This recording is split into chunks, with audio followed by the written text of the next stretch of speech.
السلام علیکم ورحمۃ اللہ وبرکاتہ۔ بسم اللہ الرحمن الرحیم۔ اللہم صلی علی محمد عبدک و رسولک و صلی علی المؤمنین والمؤمنات والمسلمین والمسلمات۔ نہ جانے کون سا گناہ ہو گیا ہے جس میٹھے میٹھے اسلامی بھائیوں اور بہنوں، دیکھا آپ نے دعا مانگنے میں اللہ عز و جل اور اس کے پیارے حبیب صلی اللہ علیہ وسلم کی اطاعت بھی ہے۔ دعا مانگنا سنت بھی ہے، دعا مانگنے سے عبادت کا ثواب بھی ملتا ہے، نیز متعدد دنیا و آخرت کے فوائد حاصل ہوتے ہیں۔ بعض لوگوں کو دیکھا گیا ہے کہ دعا کی قبولیت کے لیے بہت ہی جلدی مچاتے بلکہ معاذ اللہ باتیں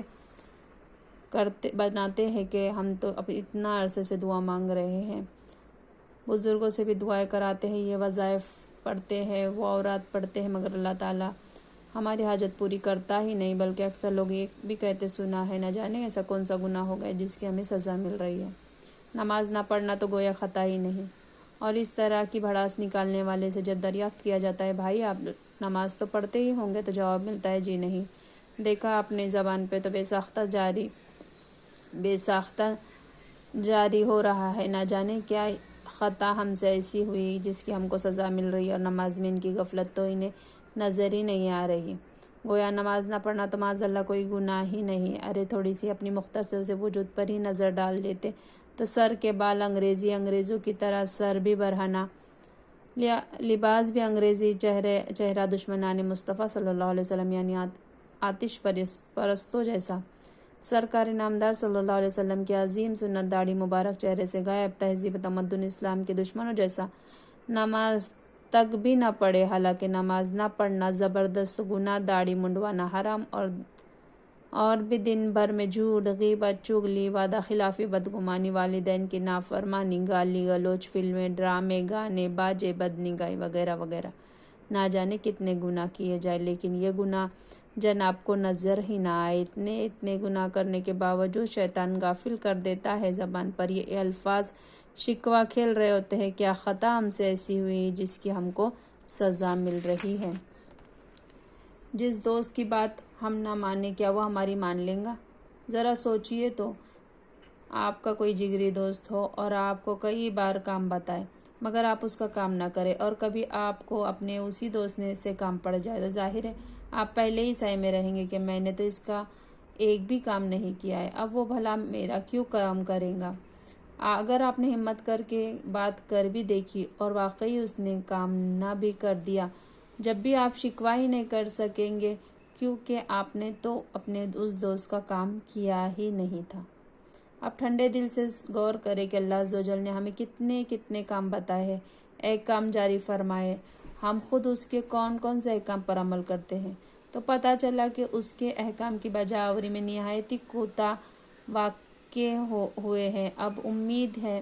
بات سمجھ میں آ گئی ہوگی کہ ہم اپنے پروردگار کے کس حکم پر عمل نہ کریں، اور وہ اگر ہماری کوئی بات یعنی دعا کا اثر ظاہر نہ فرمائے تو ہمیں شکوہ شکایت لے کر بیٹھ جاتے ہیں۔ میرے بھائیوں دیکھیے نا، آپ اپنی کسی جگری دوست کو بار بار کوئی بات ٹالتے رہیں گے تو ہو سکتا ہے کہ وہ دوست آپ سے دوستی ختم کر دے گا، لیکن اللہ ہم پر کس قدر مہربان ہے کہ ہم لاکھ اس کے فرمان کے خلاف ورزی کرے پھر بھی وہ ہمیں اپنے بندوں کی فہرست سے خارج نہیں کرتا، وہ ہم پر لطف و کرم فرماتا ہی رہتا ہے۔ ذرا غور تو فرمائیے، ہم تو احسان فراموشی کا مظاہرہ کر ہی رہے ہیں، اگر وہ بطور سزا اپنے احسانات ہم سے روک لے تو ہم کیا کریں؟ ہم تو اس کی عنایت کے بغیر ایک قدم بھی نہیں اٹھا سکتے۔ ارے چند لمحوں کے لیے اگر وہ ہوا ہی ہم سے روک لے تو ابھی لاشوں کے انبار لگ جائے۔ قبولیت دعا میں تاخیر کا ایک سبب، میٹھے میٹھے اسلامی بھائی اور بہنوں، بسا اوقات قبولیت دعا کی تاخیر میں کافی مصلحتیں بھی ہوتی ہے جو ہماری سمجھ میں نہیں آتی۔ حضور سراپا نور فیض گنجور صلی اللہ علیہ وسلم کا فرمان عالی شان ہے، جب اللہ عز و جل کا کوئی پیارا دعا کرتا ہے، جبرائیل علیہ السلام عرض کرتے ہیں الہی تیرا بندہ تجھ سے کچھ مانگتا ہے، حکم ہوتا ہے ٹھہرو ابھی نہ دو تاکہ پھر مانگے کہ مجھ کو اس کی آواز پسند ہے، اور جب کوئی کافر یا فاسق دعا کرتا ہے فرماتا ہے اس کا کام جلدی کر دو تاکہ پھر نہ مانگے کہ مجھ کو اس کی آواز مکروہ یعنی ناپسند ہے۔ حکایت حضرت سیدنا یحییٰ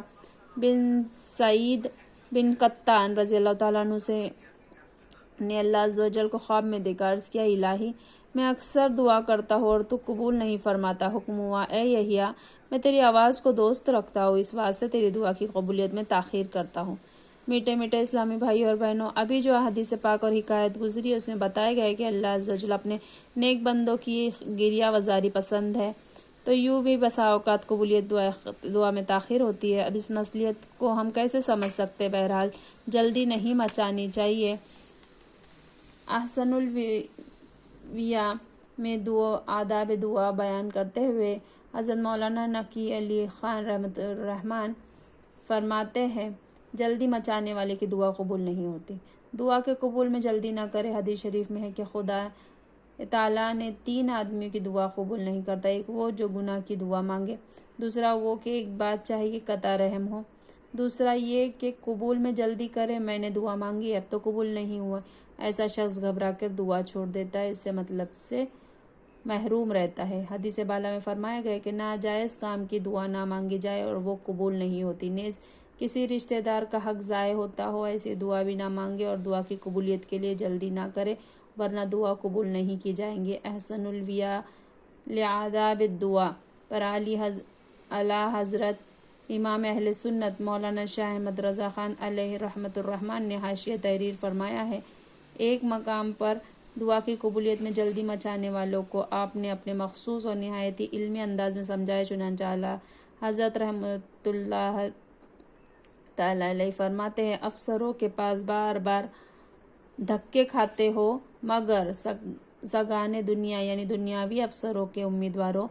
یعنی ان سے کام نکلوانے کے آرزو مندوں کو دیکھا جاتا ہے کہ 3 برس تک امیدواری اور انتظار میں گزارتے ہیں، صبح و شام ان کے دروازے پر دوڑتے ہیں، دھکے کھاتے ہیں اور وہ افسران ہے کہ رخ نہیں ملاتے، جواب نہیں دیتے، جھڑکتے، دل تنگ ہوتے، ناک بھوں چڑھاتے، امیدواری میں لگایا تو بیکار محنت سر پر ڈالی اور یہ حضرت گرا یعنی امیدوار جیب سے کھاتے، گھر سے منگاتے، بیکار فضول محنت کی بلا اٹھاتے، مگر وہاں برسوں گزرے، ہنوز یعنی ابھی بھی روز اول ہے مگر یہ امید